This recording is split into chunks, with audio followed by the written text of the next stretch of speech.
Happy Monday! So, I am slowly catching up on all the Easter egg videos. We are covering the Marvels. Okay, so when I first watched this, first of all, I like Captain Marvel. I didn't per se like her origin movie, Captain Marvel, but I did like her as a character overall. I also like Monica Rambeau, and I love Miss Marvel. I will say, like, when I eventually get to the Miss Marvel Easter eggs. I really like that show. So can't wait for it to come back. That being said, there are there are some scenes in this movie that had me dying of laughter, and also probably out of all of the Marvel movies, and I'm a big Marvel freak, um flashback to my childhood. We'll get there because I got to. I got to when we get to those Easter eggs because it's funny. Anyway, let's just go talk about them. So we're starting off with part of the Kree who from Hala, who end up finding the other bangle um, that Miss Marvel, aka Kamala, has. Um, And then we're transported back to Jersey City, where Kamala Khan, aka Miss Marvel, is. And, we get a little bit of her fan fiction of Captain Marvel because we know she's a huge, huge fan. Anyway, so Dar-Benn, who is the Skrull, calls Captain Marvel the Annihilator, because we'll find later out in this movie that Captain Marvel caused the Kree Civil War. She'll explain later. Anyway, so Dar-Benn's whole plan is using this bangle to cipher what they need for Halara to get back water and their son, etc. And this is going to be really important to the movie plot. In this movie, we also get Monica Rambeau, Captain Rambeau, who is Captain Marvel, aka Carol Danvers' niece. We do get a little bit of an understanding of Monica in WandaVision. That's where we originally see her, but we really see her come into herself and stand up for herself in this movie. Like, don't get me wrong, I loved WandaVision, but to see more of Captain Monica becoming Proton and like I said, coming into herself and all of that is just really joyful to me. Um, then we also have Goose, aka the Flurkin, who, um, if you guys don't remember, in Captain Marvel, the movie, Goose, the Kree were afraid of the Flurkins, right? So this is Goose. He's a Flurkin. We're gonna see more of him later, but he is Captain Marvel's pet. I guess she really is a princess. She has her little companion. So in the next few pictures, we see Captain Rambeau using her powers. We have Captain Marvel exploring and seeing that there's a rift in the timeline, and that there was this artifact, this bangle. And as Captain Marvel starts engaging with Dar-Benn and the Kree that she has with her, the three of them end up starting to switch. And that is because as they discover their powers are linked, they have light based powers, right? So that does become important, and they do become the team that they will be throughout the movie. So, anyway, as a team, Captain Marvel, Captain Rambeau, and Miss Marvel end up needing to go to Tarnax because they realize that Dar-Benn is going to be using their air to sent to Halara, right? Like I said earlier, or is it Halara? Anyway, we are we are seeing that other planets are being destroyed because they're trying to recreate what they need because their sun is dying. So the three of them start rescuing people from Tarnax, and this is when they end up. So they do that. They end up back at on Earth, and this is when we see everyone, including Kamala's parents, trying to understand what the heck is happening and how to be safe about it, but also they need Miss Marvel. They need Kamala in this, right? They haven't figured out how to separate their powers yet again. Speaking of which, Kamala is looking at what powers Captain Rambeau has, and she's like, "What is Saber? Like, what does it stand for?" So Saber is the Strategic Aerospace Biophysics and Ex- Exolinguistic Response. So this is the kind of like that space station that we see throughout the movie where Captain Rambeau was working on it, Nick Fury is on it, we see the Flurkins work. It is a big part of this particular movie, and it does come up in other parts of the MCU. I think it was Marvel Rising or something. It does come up. It's not like the huge big thing, but it is something that is important. It does come up specifically in Secret Invasion as well. And it monitors the extraterrestrial threats from deep space, serving as a hub for cosmic affairs alongside the human Skrull personnel. Again, this is important because the Skrull um were were invaded, right? They had a civil war. And the whole point of this movie is that we get the basis for the background for that. We also hear from Captain Rambeau how she got her powers. Again, going back to WandaVision, she tells everyone that, walking through that force field that Wanda had created gave her these powers, right? So again, very important. Now, as they're switching, Kamala ends up falling. She can't fly. Captain Rambeau hasn't really figured out the flying situation yet. And so Nick Fury's like, use your black girl magic. Okay, sorry, joke. But yes, love to hear it, Nick Fury.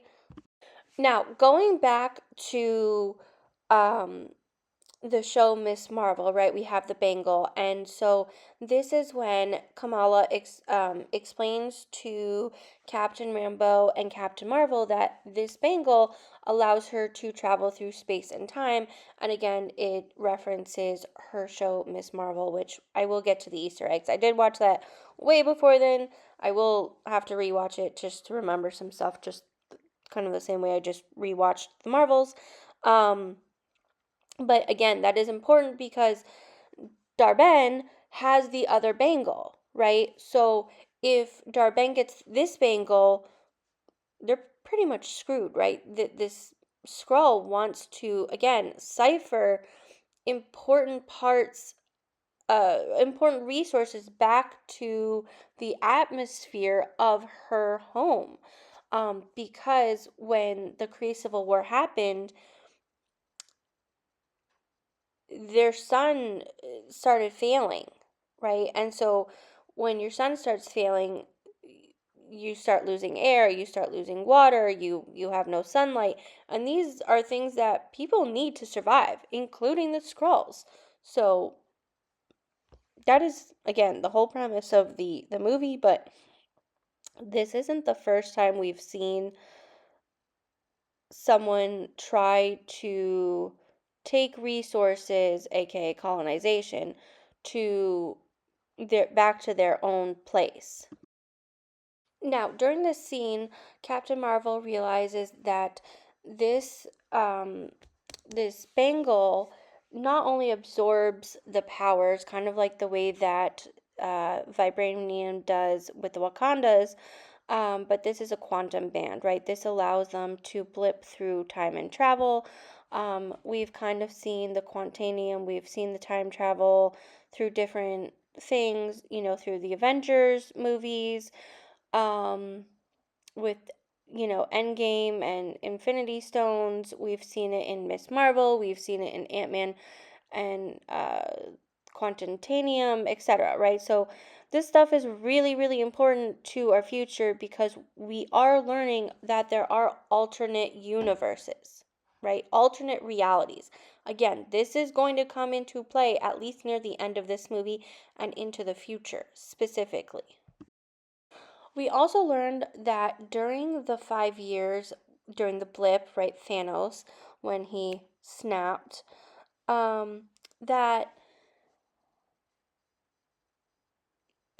Captain Rambeau, Monica's mother, who was also Captain Rambeau, passed away. And so when she got back, she wasn't there, and she learns that she lost her mother. She didn't get to say goodbye. Captain Marvel was staying away because of the Kree War. So the Kree Civil War happened because of Captain Marvel. So as it turns out, in Captain Marvel, that is when we see the Kree Civil War, um, Captain Marvel learned that they were taken over by AI, and she thought it was really destroying them, right? So she thought what was best was to destroy this super thing, right? The AI intelligence, and that actually created the Kree Civil War, and here we are, right? And so in that manner, they're calling her the Annihilator, and it's really bothering Captain Marvel. Like, she does not want to be known for that. She just wants to help people. And so she was staying away from Monica because she thought, I gotta fix this somehow, and I don't want my niece to be upset with me. And Monica, on the other hand, is look, you made a mistake. Like, you're still family. I'm still gonna love you. So they did end up fixing the relationship, which is great.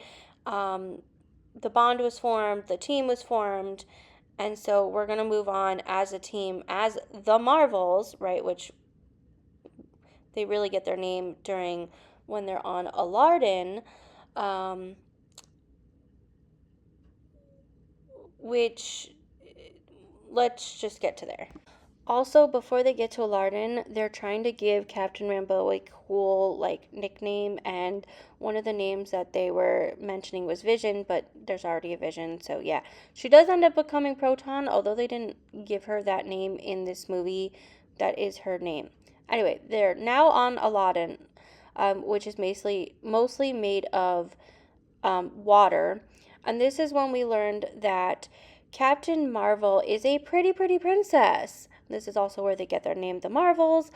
And Captain Marvel is actually the queen or the princess. So she had married the prince, and they are going to fight Dar-Benn and the Kree. Um, and again, this is important. This is when they're they're really working with their powers. Meanwhile, on the space station Saber, we have chaos happening. So they're finding these weird eggs. They didn't know they were eggs, but it turns out that's goose laid eggs, and there are more flurkins. So as this chaos is they're like, oh my gosh, what the heck is happening? But also they have to evacuate because of the Kree, Dar-Benn's Kree, because there are different sectors of Kree. They end up using the Flurkins to kind of temporarily eat the Kree and the humans so that they could get them into the small pod to get them to Earth. Which is kind of funny because the Kree don't like Flurkins at all. They're really scared of them. So during this entire scene, which I one of the funniest scenes in Marvel, in my opinion. Also, the music is the song "Memory" from Cats, the musical, which I told you guys this, like, this particular scene is one of my favorites. Not only do I love Cats, like, in general, but I grew up going to Broadway, right? Cats was, as a little girl, Cats was one of my favorites, and I have a VHS tape that I used to play every single weekend we went away. I didn't have, we didn't have, like, satellite TV. Like, this is before Netflix was around, but you had to, like, order it online. Um, so anyway, I used my VHS tape and, like, I watched it every single weekend. Yes, I was obsessed. And I'm talking like little. I was in elementary school. So this song is stuck in my head, and just to see the cats floating in the pod, and oh my gosh, just the funniest scene. Anyway, um, but they were able to get everyone off Saber because of the Flurkins. So yay, way to go, Flurkins! Thank you, Goose. Right? Um, it was just, I don't know. It was just a funny scene. Like, even if you just watch that part, again, one of my favorite parts. One, like, memory, da na na na na na na. Okay, sorry guys, I can't sing, but yes, I had to throw that in there. So anyway, meanwhile, Monica ends up going to the other side of this time force, and they're trying to close it. Captain Marvel realizes that she won't be able to come back to their side of the reality. So she's trying to get through. Monica's like closing it, and we lose Monica. Now, that's going to be important for the future movies, whatever. Um, Captain Marvel goes to fly off and redo, like, using her power, she promised Monica that she would try to fix the Holosun and help the people. She does that. That's cool. Meanwhile, the ship, Captain Marvel's ship, brings Kamala back to Earth. She is reunited with her family. Awesome. Then we end with Kate Bishop um, talking to Kamala, right? And she's like, well, hey, like, did you know that Cassie exists, aka Ant-Man's daughter, which we're gonna learn about in Ant-Man um, and the Wasp, the Quantitanium, right? So my theory on that, because we don't really get much from that, but my theory is this is a huge setup for the Young Avengers, right? Are we going to see the Young Avengers come in their own phase? I think that would be really, really awesome. I really loved Hawkeye. I really like Kamala. I don't mind Cassie. Um, and like, we're going to be introduced to Ghost, aka Gwen, in Spider-Man Across the Universe. Like, we have some younger Avengers. We have new Avengers. Like, we can do this. This would be awesome. So that's where the movie ends. However, we have post-credit scenes, and this is where we see X-Men, the Beast, right? And he's like, what? Like, who are you? Remember, Monica is in a different reality, an alternate universe. And they don't know who she is, and her mom's still alive. Well, in this different universe. So we did see a little bit of X-Men in, I can't remember the other movie. I think it was Doctor Strange Across the Multiverse, or Multiverse of Madness. Um, it feels like this is a really good setup to link X-Men, right? Like, we already know X-Men, which has been around for a while, is linked. We know that Fantastic Four is linked. We know that there are other teams linked to the MCU, right, that are Marvel. Is this connecting the timeline? This is an awesome setup. I want to see more. I can't wait. So I can't wait to see what Marvel has in store for us. Hey guys, thank you so much for watching. If you haven't already, go ahead and give us a like. Tell me down below what your favorite Easter egg is or what your favorite part of the movie is, your thoughts of the movie. Did you like it? Did you not like it? Why not? Whatever. Anyway, if you haven't already, go ahead and subscribe. It should be over here with the bell button if you haven't already. That'll notify you every time I upload. I am going to try to get better at it. I do have some scheduled out ahead in terms of at least book reviews. I'm getting there slowly. So we'll be working on that. So I'll have Easter egg videos, book reviews, and who knows what else is coming. Anyway, have a fantastic Monday, and I hope to see you tomorrow.